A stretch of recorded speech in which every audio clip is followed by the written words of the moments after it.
Suspense. Reprieve, starring Mr. John Garfield.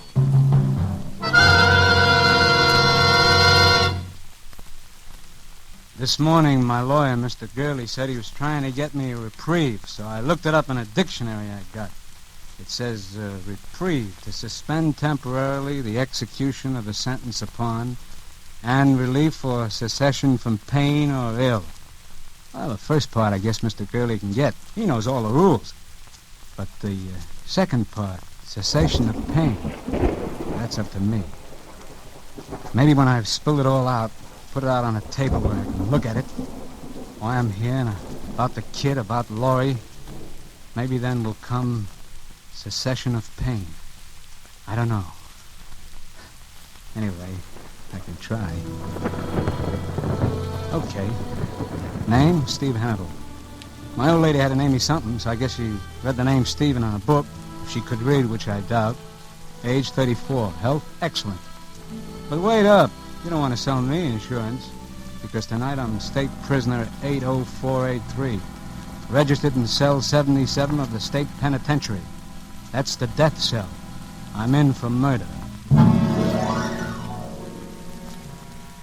I was always the bright boy, but right now, I don't know, I'm mixed up, but good. And not about being here, not about murder. Well, the pen is my home, away from home, kinda. And murder in my social set, well, murder's as common as chickenpox in PS 137. No, it's that last year of honest toil that threw me for a loss. Because I wasn't mixed up at all the night Murph and Joe and I blew out of Chicago. That was a minor inconvenience, right in line with the way I've always lived. Let's see it. It was nearly 2 years ago. Murph and Joe and I and the boys had knocked off a payroll. A good, clean job, except for a couple of guys getting hurt fatally. And the Murph was tipped off that one of the boys, he didn't know who, had squealed to the cops. So Murph knew we were hot, and he came up to my room on Madison Street. I'm leaving town, Steve, tonight.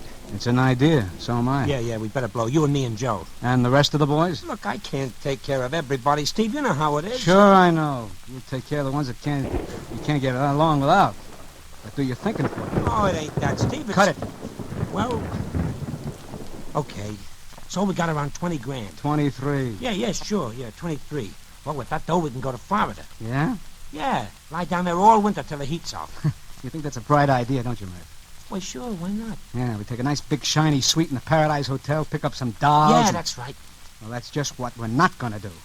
What do you mean? We're not going to travel first class, spread dough around places like the Paradise accompanied by any dolls. And why not? The dough's marked, bird brain. The serial numbers have been written down, and we'll be looking for that kind of dough in places where dough changes places. Places like the Paradise. Well, we could go to some other place, like a rooming house in St. Pete. Yeah, and we could be smart if we put our minds to it. Yeah? Like what? Like putting that package of dough out of circulation in a safety deposit box. Yeah. You know that's all the dough we got. Sure, so we can get along without it for the time being. It's worth a little discomfort to beat a murder rap. Okay, say you're right. But we still have to leave town. We'll leave, Murph. And this is how. I figured I'll never look for you where there isn't a stall shower, so we'll fool them. We'll ride the rails.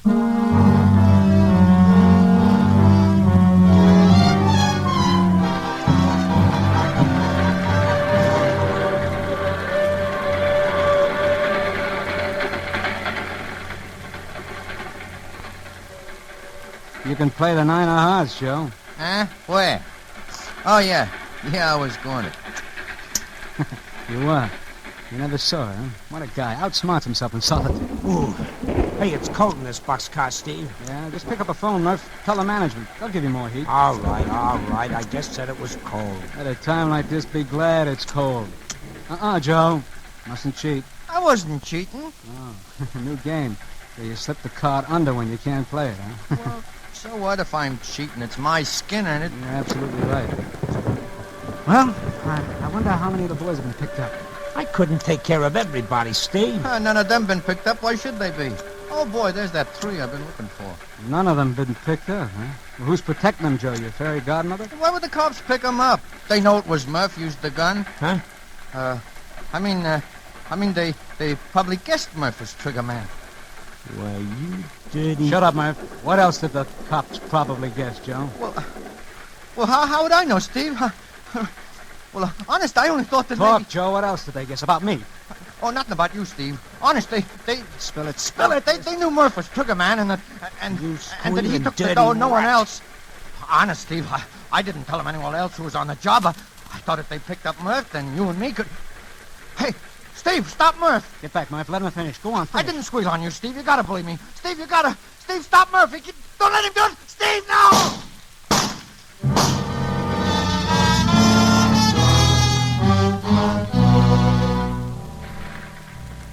That was Murph being trigger happy. Joe went down sort of slow and quiet, like the movies you see of a parachute settling on the ground. I think he twitched a little. I looked out and saw the train was slowing up and that we were coming into a freight yard, not 50 feet across the tracks. I could see a couple of guys heading our way who looked like railroad dicks.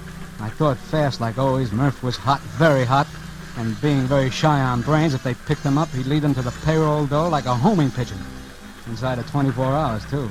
And I hadn't anything pinned on me for a few years. If anyone took the rap, it would have to be me. If I ever wanted to smell my share of that 20 big hand. And this was the rap I thought I could beat. Unlucky, why, I'd go up for a year or so for manslaughter, claiming self-defense. Lucky, I bluffed my way out of it altogether. I talked fast to Murph. And when the boxcar stopped opposite those dicks, I had Murph's gun in my hand.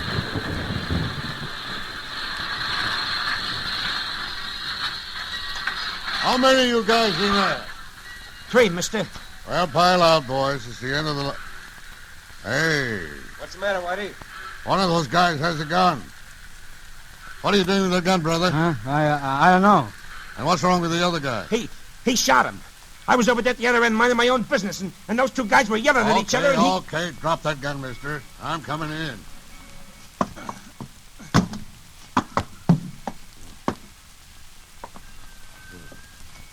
Is he dead? Dead as a mackerel. All right, mister. Tell me about it. I don't know what happened. It was his gun, or it just went off. Yeah? Did you see it? You over there. I didn't see nothing. I was down at this end of the car minding my own business. They'd been yelling at each other for hours. I didn't pay any attention till the gun went off just now. And honest, I don't know anything. Now keep your shirt on.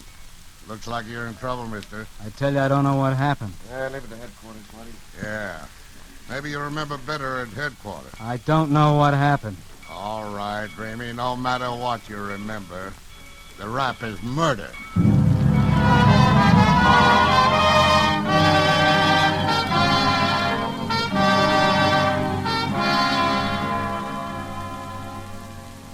I've been in worse spots. The charge was murder, first degree. But I knew I could get that cut down. The best thing was that they turned Murph loose without checking on him, and Joe was unidentified. I dreamed up a name I said I knew Joe by. He read something or other, and it went down all right. And so then I settled down for what might be an extended vacation, a vacation that would earn me half at 23 grand. Only one thing bothered me. It seems the town we picked to kill Joe in was going through one of those, reform spasms, and the papers were really lathered up about it.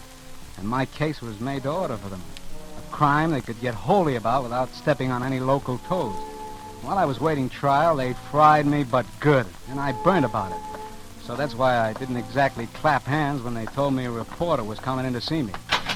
And I didn't shout hallelujah either when I saw it was a doll. Sharp looking, all right, but still just a doll. Hello. Hiya, chick. You're Steve Hannibal? Yeah. I'm Lorre Ware of the News Press. Uh-huh. I'd like to get your story. Look, sister, your job is writing. If you can't do it alone, you shouldn't have had the job. I mean your side of the story. Well, it's nice of you to take an interest. Please, I wish you'd listen to me. Go peddle your paper somewhere else. Please. Don't you understand English? Look, I don't blame you for being suspicious of me. You see, I know the papers haven't been fair to you. I know they've been trying your case before it comes to trial. So, it happens every day. And I feel sure there's more to this case than has been told. I have a feeling that... You gotta be careful of those feelings, baby. I got a hunch you didn't do it. That maybe you were framed. So what if I was? Well, I don't know how much I can do. Except I know that if you have a story, I can get it printed. And that'll make the difference? I don't know. At least when it comes to picking your jury, there'll be some people in this town who haven't made up their minds. Well, something in that. Well? Okay, Okay, I'll tell you the real McCoy truth. Oh, that's wonderful, Steve. I'll take it down. Well, there isn't much to tell. It was just what the papers call an innocent bystander. I was asleep when it happened. And how many men were in the boxcar? Before I got to sleep, there were about 6 or 7. When the shots woke me up, I saw 2 guys jump off, and we were moving pretty slow. And because the train was coming into the yard, you see. But at the inquest, the police said you were holding a gun. Sure I was. The cops yelled at me, and I saw I was holding it. Someone had planted it on me while I was half asleep. And when the old boy in the corner there, he said I'd done it. Yes. Yeah, he said that you were fighting with the other... Yeah, I know. I'd been fighting with Red. I don't think he meant to frame me. He just got me, mixed up with one of the guys who scrammed. That's it, Steve. That's what, baby? If you'd done it, you would have jumped off. You wouldn't just stand there waiting to be arrested with a gun in your hand. Or you would have thrown the gun out. Well, they'll claim I didn't have time, but, it's an angle. And I'll pound it, Steve. I'll get you a lawyer. Yeah. I guess I'll need one. You'll need all the help you can get.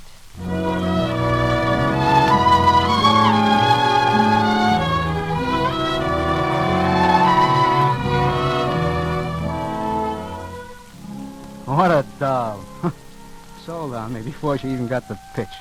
And what made my hand all aces was the girl could really write. She had the news press giving me more space than the World Series. Well, the other papers had to pick it up. Well, by the time the trial came up, I was local hero #1, an orphan child. The whole town wanted to adopt me. So no one, least of all of me, was much surprised when the jury filed back into the jury box with their decision.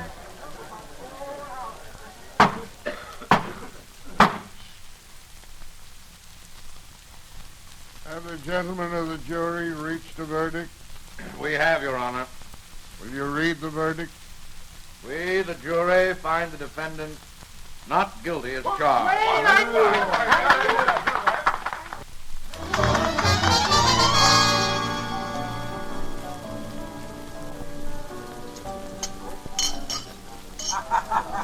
Oh, Steve. Well, your work, kitten. What do they say? The pen is mightier than the sword. Oh, I'm so happy I could help you, Steve. Oh, you don't see me crying, honey. Want to dance? Come on. Sure, but... Come Wait, on. I want to talk first.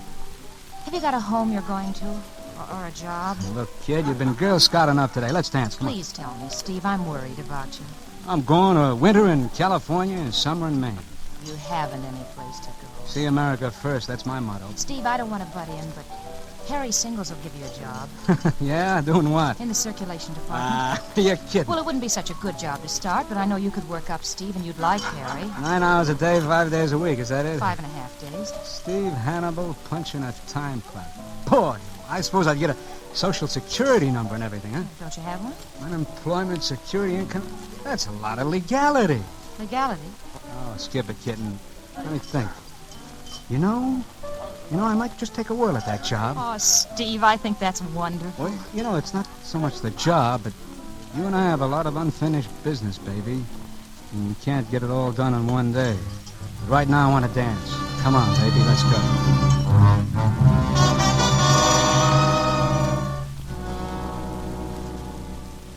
That was the old brain working again. You see, I had counted on drifting until it was safe to join up with Murph. I didn't know where he'd be gone, but I figured I'd be able to find him when the heat was off. But when Lorre said job, it was a kind of new angle. I could stay right here in town, pull down enough money to get by, and maybe even a little on the side. Well, it was the safest spot I could possibly be for the time being. I went down to the newspaper office with Lorre the next morning and was hired. First time in my life such a thing ever happened to me. Harry Singles was a sharp guy for any racket, and working with him, I got so I didn't mind it. Of course, the hours were very regular, all daytime, and I had to put on a clean shirt now and then. But I always had that 23 grand to think about. And the kid Lorre, well, I couldn't have squired a better doll in Chicago, New York, any place. Only sometimes she made me nervous. Let's not go out tonight, huh, Steve? Let's stay here in my place. I'll cook something. I don't know. It doesn't seem right. What doesn't seem right? Seeing a doll with class and an apron, I can't get used to it. You will eventually. After all, you're used to being a working man now. Well, don't be too sure, baby. Ah, Steve, you know you love it. I don't know. Sometimes I get the itch to move on. Forget the itch, Steve. A rolling stone gathers no moss, you know. Yeah, so they tell me. But I saw some moss once, and I still wonder, what does a stone want with moss anyway?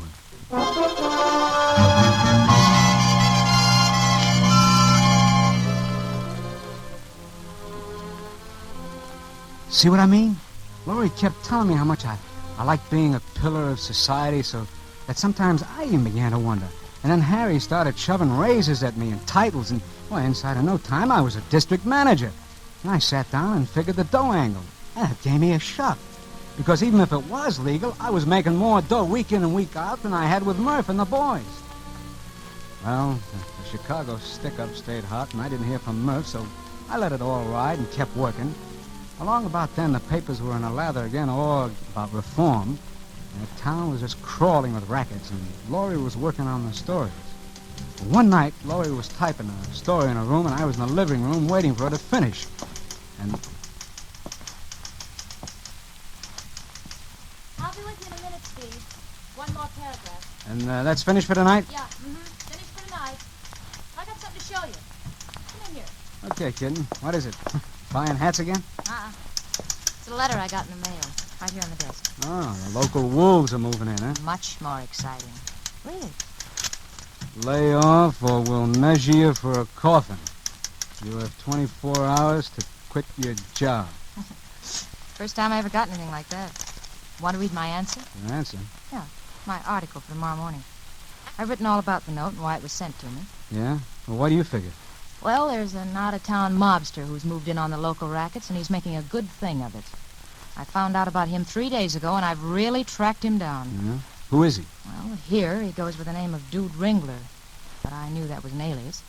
I finally find out that he's a former big-time operator from Chicago, wanted there for a lot of things, including murder. Yeah? I'm going to print it in the paper, and he'll be picked up just about the time the papers hit the street. Oh, you told the cops, huh? No, not yet. I thought you could go down with me. And, what's the guy's name in Chicago? I don't know all of it. He headed up a gang there. They call him Murph.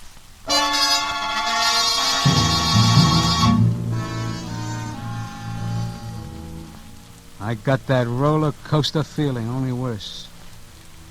I still can't figure it. She was only a half-baked doll, moving into territory where anyone was likely to get clipped. Why should I care? But there's something funny happening, and she could see it. Steve, what's the matter? Well, you gotta lay off, Lorre. You gotta quit. Because of that ridiculous note? Don't ask me why, just quit. Well, I certainly won't quit. Don't you see? That's just what he wants me to do. Okay, I'll tell you. I know Murph. You know him? Yeah, and he's trigger-happy. He's a rattlesnake in pants. Well, then that's all the more reason, Steve. Now, listen to me. I don't know why I'm doing this. I never missed figuring percentages before in my life, but I'm going to tell you something. I'm going to tell you before I wise up. What, Steve? You remember when you got my true story when I was up for the murder rap? Of course I remember. Well, that was all a pipe dream, sweetheart. Something for the books. You lied to me? You did kill Red? His name wasn't Red. He was a slimy little punk from a mob that I ran with named Joe Tonelli. Mob? And he wasn't killed by me. He was killed by the other guy who was in the car. He was killed by Murph. I covered for Murph because he was hot. Steve. Then, Listen. Steve, they want you for those jobs, too. They... Oh, shut up. I'm listening. What? What is it, Steve? I thought I heard someone in the other room and the door closed. You're just imagining it, Steve. Yeah, I guess I am. Yeah, this being a squealer takes my skin off. Oh, Steve. But you got the story, baby. Short and sweet. Now you can do what you want with it. Quit your job and live, or turn me in, too.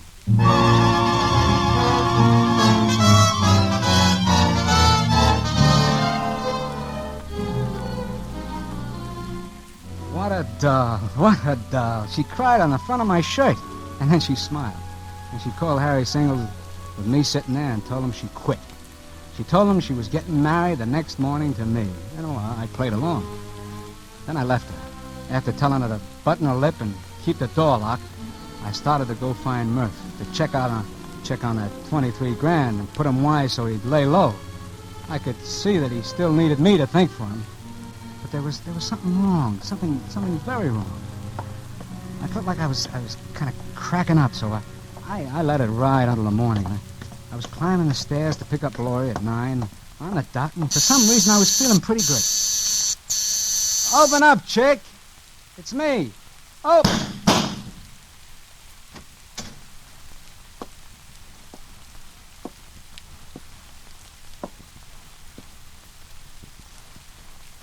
Hello, Murph.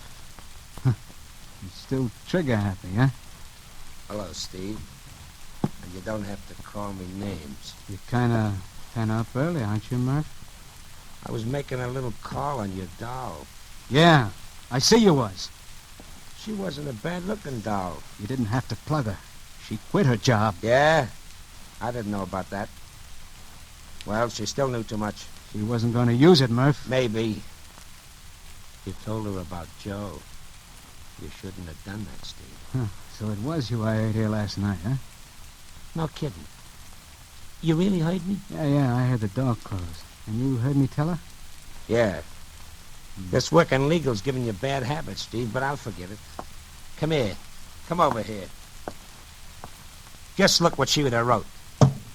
Dude Ringler, alias Murph. Alias we don't know how many other names. Wanted in a half a dozen cities for murder, larceny, and kidnapping. That wouldn't have looked good, Steve. She wasn't going to use it. No? Well, don't let it worry you. Well, it's about time we picked up that 23... Hey, what's up, Steve? You shouldn't have put your gun down, Murph. What's eating you? You shouldn't have put it down. Steve, you're nuts. Because I'm going to drill you, Murph. I've always wanted to drill you. And before I wise up, I'm going to do it.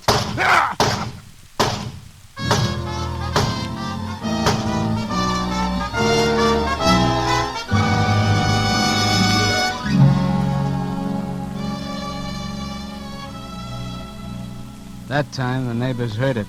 I didn't care. I kept pumping lead. When they came in, I was standing over Murph, holding the gun. The same gun he'd used to kill the kid.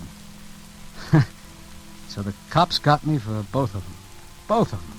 And for Joe and the payroll job, too. They really thought they hit the jackpot with me.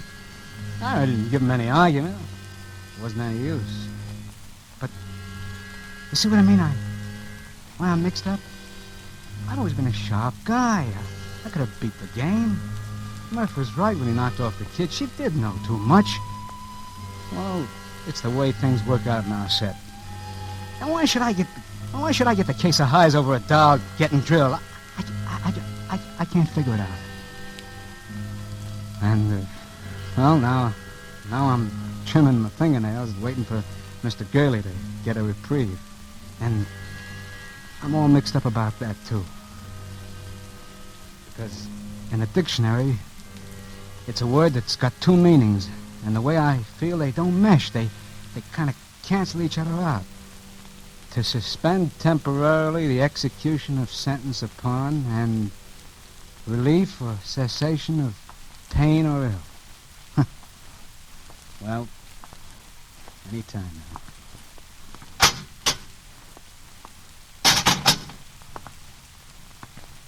Hello, Mr. Gurley. Hello, Steve. What's the good word? My boy. Turn your collar around, Mr. Gurley, if you're going to talk that way. Spill it. Wasn't any use, Steve. No reprieve. I'm sorry. So I got till 6 a.m. No reprieve. No reprieve? I wouldn't say that, Mr. Gurley. I draw definition number 2. I get cessation of pain.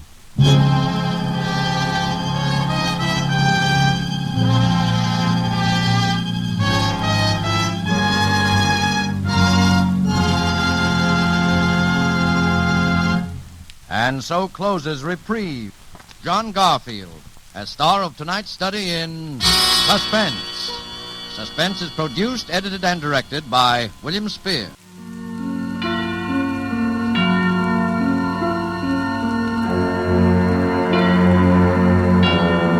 This is the Man in Black. We'd like to thank you for tuning in to this episode of Suspense. Please hit the like, subscribe, and notification bell so that we can continue to keep you in suspense.